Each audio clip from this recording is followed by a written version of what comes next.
Heavyweight gold is on the line at UFC 260 as the baddest man on the planet, Stipe Miocic, runs it back with the Predator, Francis Ngannou. With 5 years spent at the top of the UFC's marquee division, Ohio's Stipe Miocic has cemented his legacy as the greatest heavyweight of all time. The heavyweight division belongs to him. But in the main event at UFC 260, he'll need to prove it all again against one of the division's most devastating strikers. The Predator, Francis Ngannou, is a man on a mission, having viciously finished his last 4 opponents, all within the first round. Oh! It's a Rosen strike is out! Whoa. Ngannou! Out bad! Now he's once again knocking on the door of UFC immortality. It's a huge heavyweight rematch at UFC 260 to yet again determine who is the baddest man on the planet.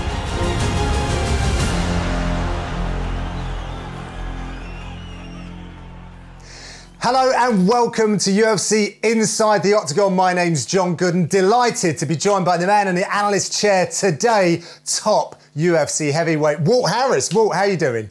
I'm good, brother. So excited to be here with you, man. It's a big opportunity for me, and I've been a fan of yours for years, so thanks for having me.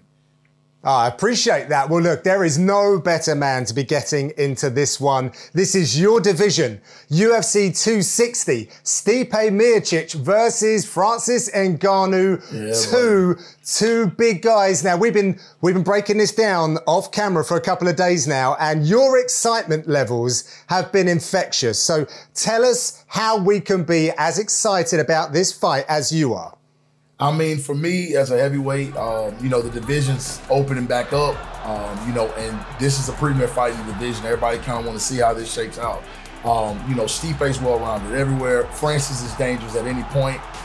So I'm just super excited, man, to see exactly how stylistically they're going to match up in the second fight, because they've already had a chance to battle each other, and now you got to go back to the drawing board and kind of accentuate what you did well, or, you know, get better at something. So I think it's going to be fun to watch.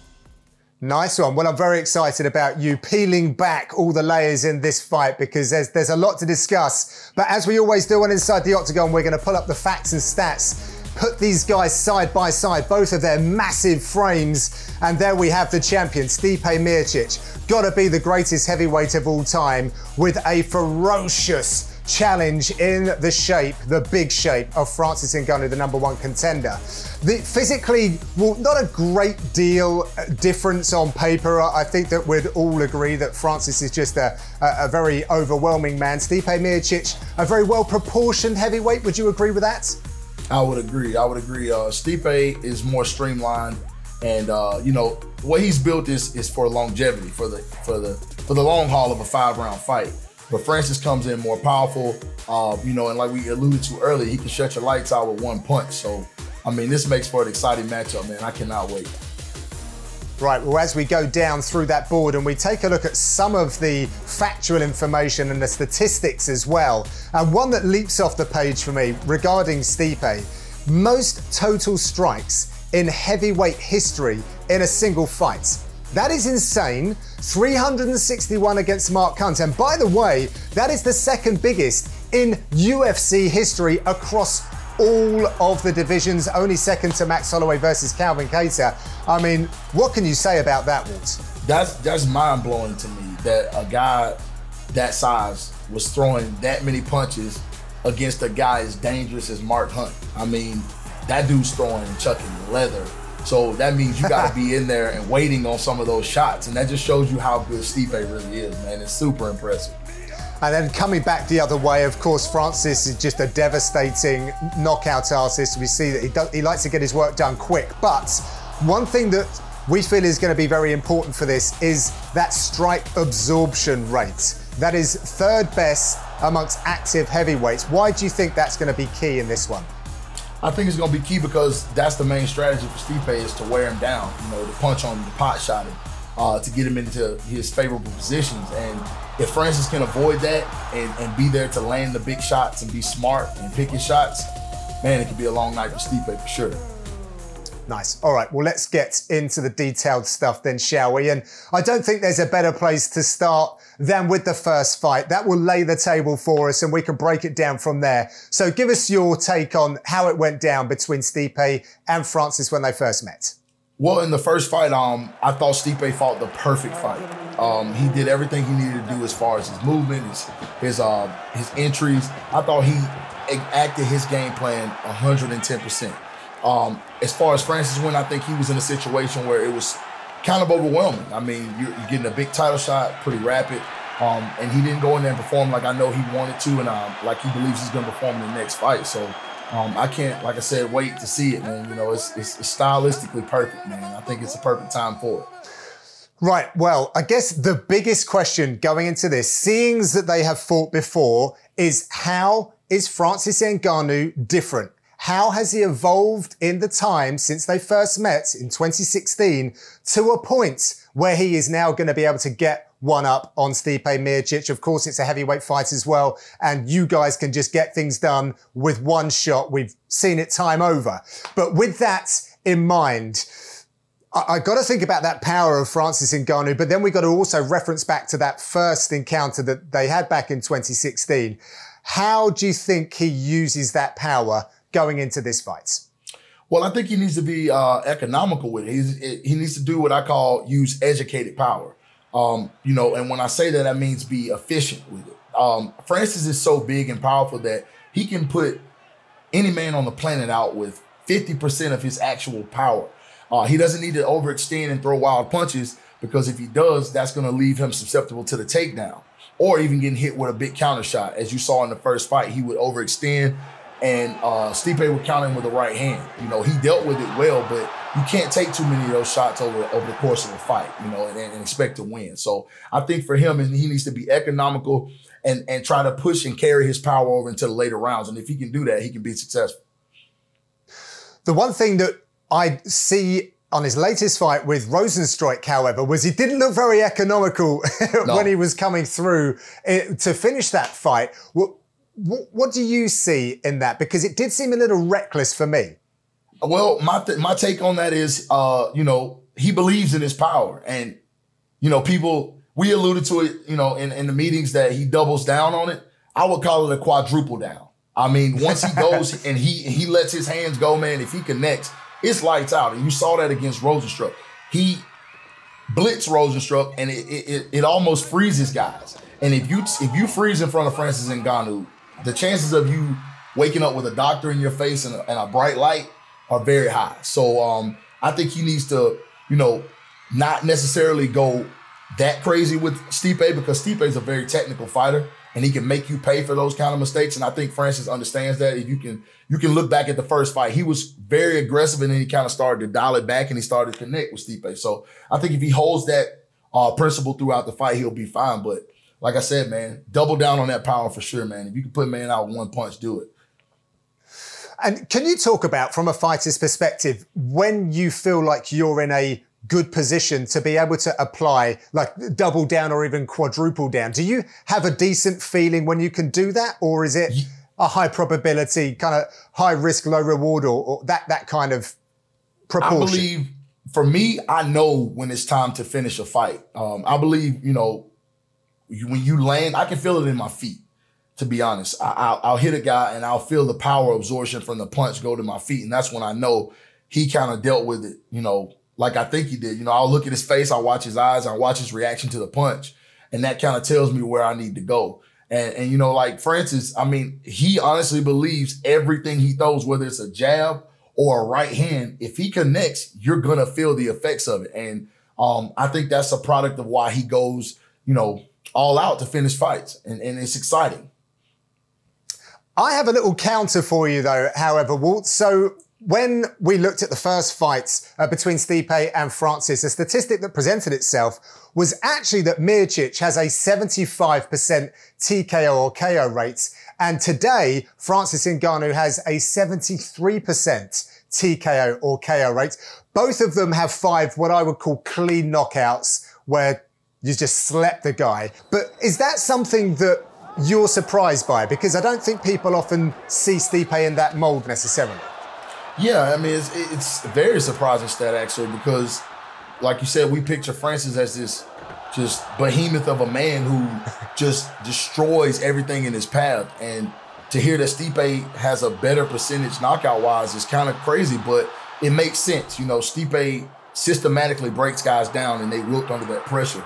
And so I think that's kind of why we don't look at Stipe as this explosive, you know, just overpowering, dominant type of guy when it comes to the knockout finishes. And his finishes don't look as spectacular maybe as Francis's, but Stipe is a very, very dangerous striker and a very dangerous fighter overall. So, you know, that doesn't quite, it shocks me a bit, but not that much, to be quite honest.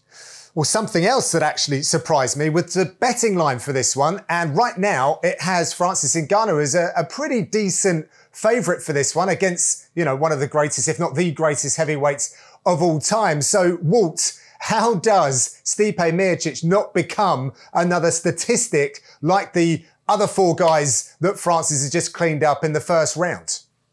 I mean, basically, he just needs to go back and watch his first fight with him and do everything that he did in that first fight. Move his head, force Francis to draw his offense out, send his offense out. And as he sends the offense out, move your head and counter. Stay off of the cage. Don't allow Francis to push him backwards and pin him in a spot where he can sit down on big punches, because as a power puncher, you need to have your feet set. And I think in the first fight, Stipe kept him moving laterally and didn't settle too much in front of him. The same way, you know, JDS did. JDS stopped in front of him, tried to, you know, go punch for punch with somebody that big and that powerful, and he made a mistake and he overextended. He wasn't technically sound, and he paid for it. Same with Overeem.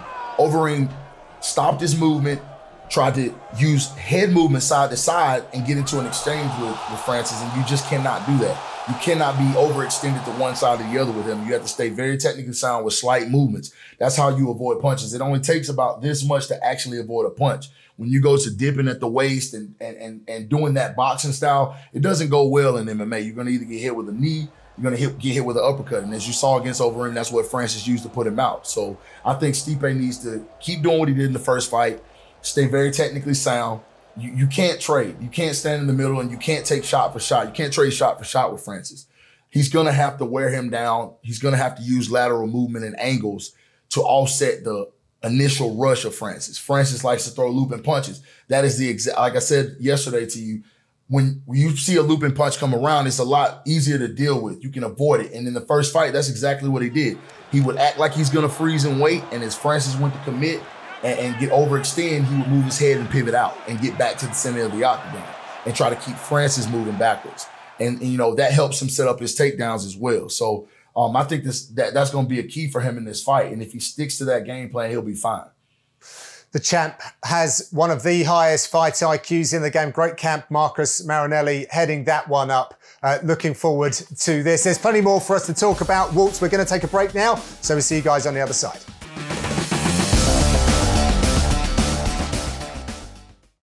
Welcome back to UFC Inside the Octagon, where we're breaking down the massive heavyweight title fights at UFC 260 between Stipe Miocic and Francis Ngannou. In part one, Walt and I were talking about that very first fight between these two and how Stipe Miocic pretty much had it his own way. Therefore, the game plan, probably to repeat that. Coming back on the other side, though, a lot of improvement has been made by Francis Ngannou, and Walt was talking about regulating that power, being far more efficient, not going 100% of the time. But for Stipe Miocic, do what he did first time around. So, Walt, let's take it a little step further now. How does Stipe Miocic slow down the big heavyweight predator?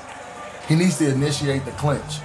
And in order to do that, he needs to be smart, use his footwork, his feints, his head movement to draw out the offense of Francis and capitalize on that opportunity when Francis is in between punches to cover, to grab him, to dig an underhook, push him up against the fence and wear on him, to ride him a little bit, to zap that energy. You know, it takes a lot of energy to carry a man's weight, not to mention how big Francis is to carry his own weight. You know, if you a perfect example of that is the way he fought against Daniel Cormier in the last fight.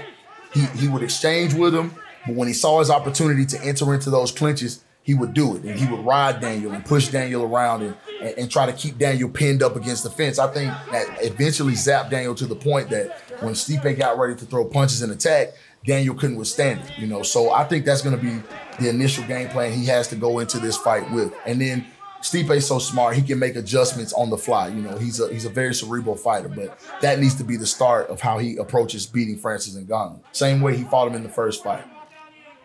And talking about that first fight, and of course an extension of Stipe's career, he did have a collegiate wrestling background. He was snatching that single leg, but he, you know, obviously we've seen the double leg from him as well. Is that something that you think that he's going to be able to use in this one? I do. I think that with Francis's size, shooting a double is not, you know, a wise move because you're taking his hips. If he shoots the single, you cut his body in half, and he's a lot easier to deal with. And I think that's going to be his game plan again going into this fight. He's going to have to get on that single and chain from the single to the body lock to try to get under hooks, to try to just wear and ride on Francis to tire him out, you know, and impose his game plan upon Francis. I think that's going to be key for him in this fight for sure.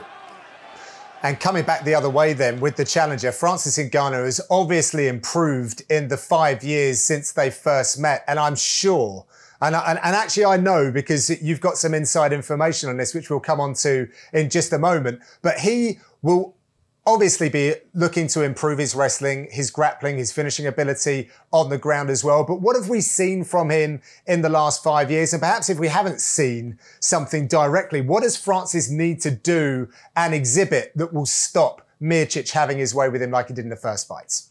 For Francis, it's simple.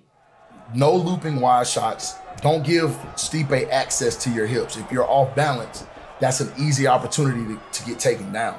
He needs to stay solid on his feet when he's striking. And if he does get in a situation where Stipe grabs a single, he needs to push the head, control the head, because wherever the head goes, the body follows. Stay heavy on his head and do something my coach calls a whale tail. When you sprawl, make that toe heavy, try to put it on the ground and drag the top of that foot across the mat, and it'll make you heavier and make it harder for Stipe to get that single leg takedown.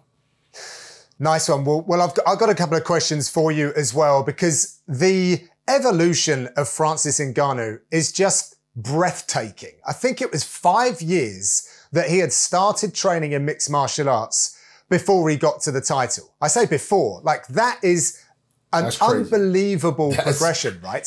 That's insane. It's absolutely insane.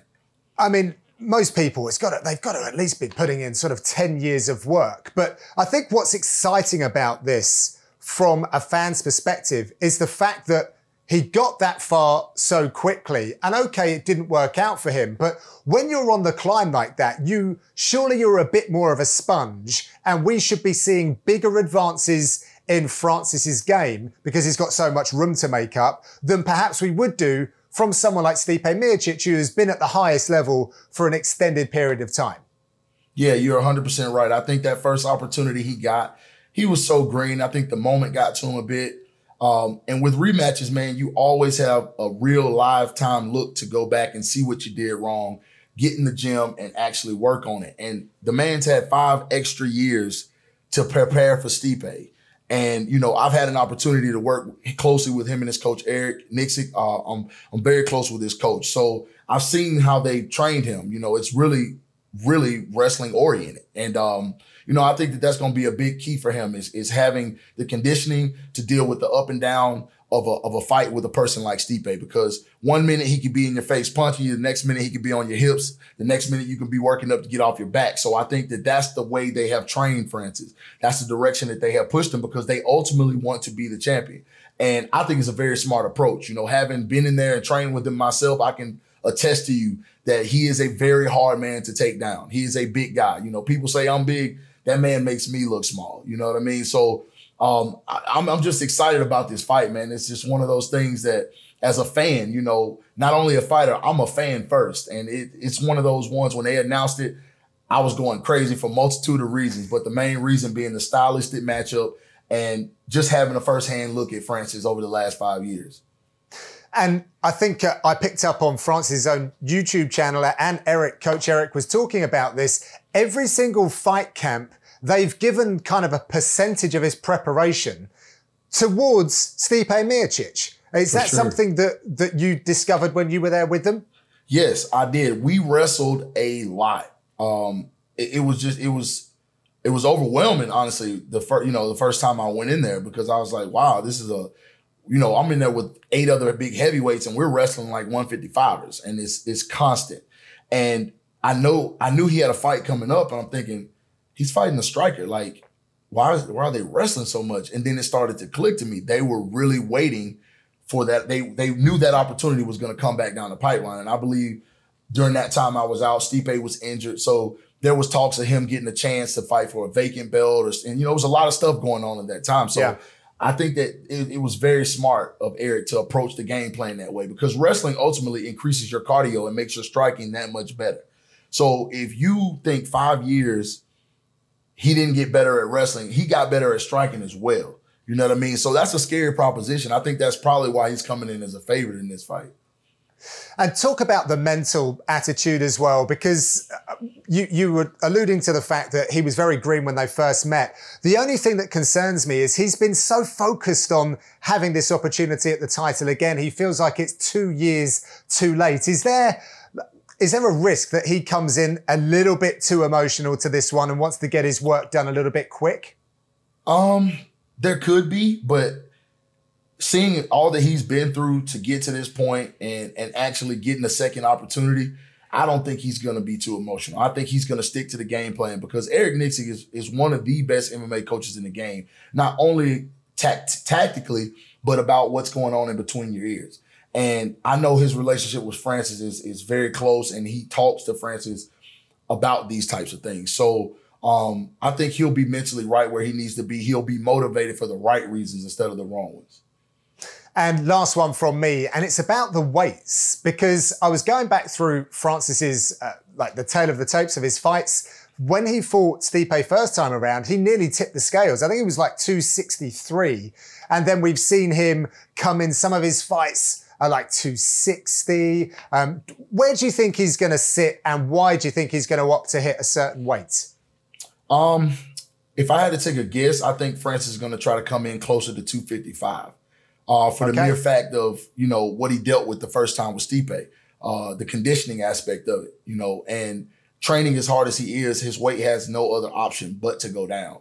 I think, and it makes more sense for him. He's going to carry that power no matter what weight he comes in at. So I think to be optimized for a 5-round fight, he's going to probably want to be coming around closer to 250.